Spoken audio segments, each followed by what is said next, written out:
Hi guys, welcome to the first video on my channel. Let's get right into it. So, since winter is finally gone and the sun is shining rather brightly, I thought I would give my solar panel a little upgrade. You see, when I initially built this thing a few years ago, I wanted it to be able to track the sun, to follow it so that it could produce more power, right?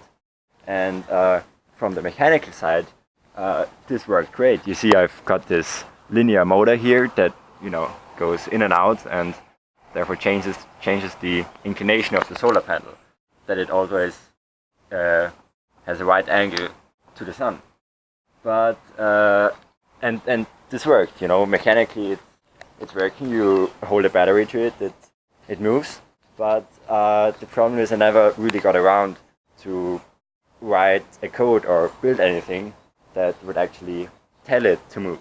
So for the past couple of years, I just had the solar panel stand like this all the time, which, when you think about it, is kind of a waste, thing, since it is working. And so I thought it would be a great time to actually make it work.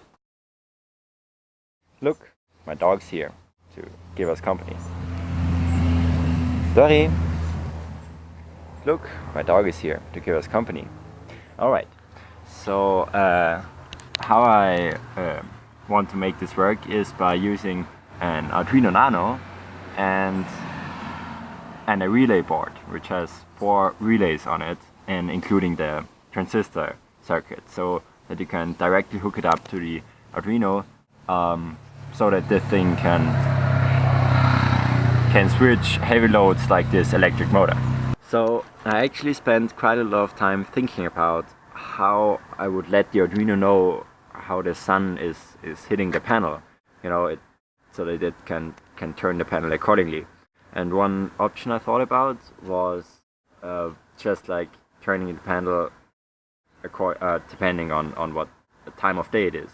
So in the morning you would have it like that, and then at noon it would go like this, and in the afternoon just progressively go that way till the sun sets, right?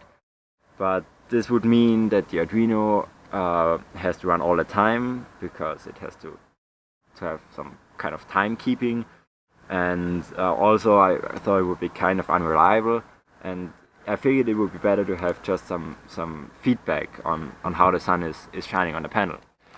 And for that I am using this here, which is a phototransistor. It's just encased in this black tube, and just what this does is it changes its resistance depending on how much light is hitting the sensor in there. And this thing actually came from an old gas heating system, where it was used to see if the gas is lit or not. So the system would have a spark plug, and that is supposed to ignite the gas, and so that it knows when to turn the spark plug off, it would use this thing. So if this senses the light coming from the flame, the system knows it can turn the spark plug off. And now I'm using exactly this to figure out how much light is hitting the panel. So then to make the whole thing work, I wrote this little piece of code just in the Arduino IDE. It's there are certainly many beginner's mistakes, because I'm not very good at coding, but it certainly is okay for my purposes. If you're interested, I will put a link into the description if you want to check out the code.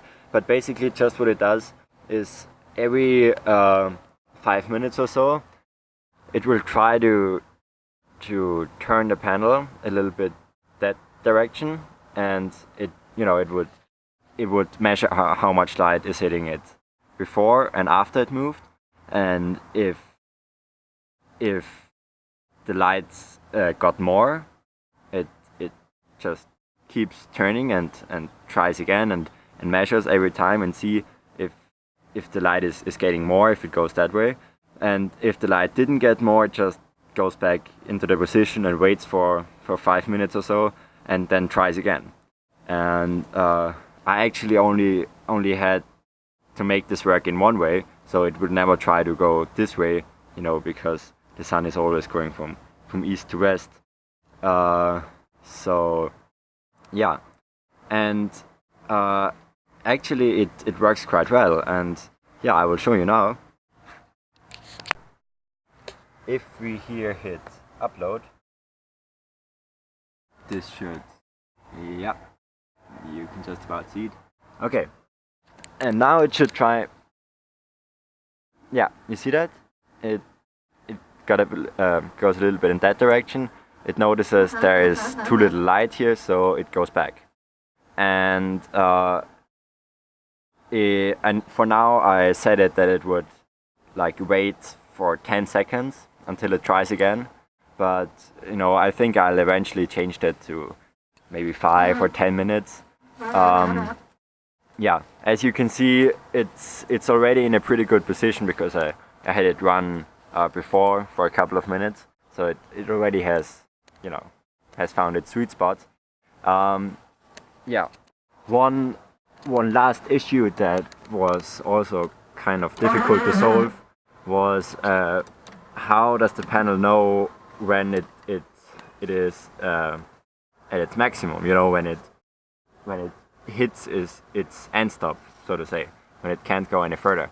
And initially I wanted to just install some switches here that are connected to the Arduino so that it knows if when it's at the maximum, so to say, and also when it's at the minimum inclination.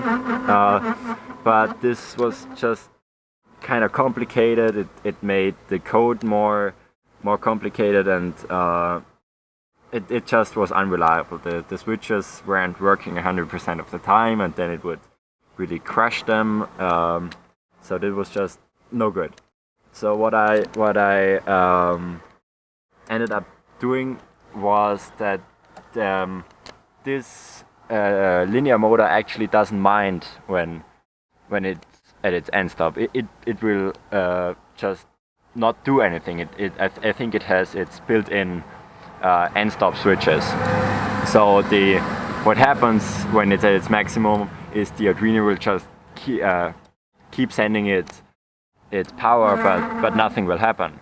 And so what I did is I wrote a little bit of line in the code, which just if there's not any change in light when the solar panel is moving, the Arduino knows that it has hit an end stop, because you know the panel is not actually moving when the Arduino is sending power. So then it knows, aha, I'm at maximum or minimum. And yeah, it's pretty basic really. If it is like at maximum, which is like that position, so this way is east and this way is west, and if it is in that position, it waits for 3 more hours because there is still some sunlight, and then it just goes all the way back into that position and just waits until there's sunlight again. It waits until it hits a certain threshold, and then yeah, starts doing that again. Yeah, that's basically it. So okay, so one last thing is the power for the Arduino. What I ended up doing is using one of those car cigarette lighter plug to USB converters, which it's essentially a DC to DC step down converter, and I stripped all the plastic so that I only have the circuit board. And so here's the 24 volts incoming, and yeah, that's the 5 volt output, which is going into this USB power bank. And yeah, then from there there's an old USB plug for the Arduino. So I've closed my little 3D printed case and put the Arduino in. The power supply and the battery are outside for now. They wouldn't fit in this case, so I will eventually print out something for them too. But yeah, for now I'll just leave it as it is, just as a test, and yeah, see if it's working. Okay, so I hope you enjoyed, and yeah, stay tuned for my next video. Bye!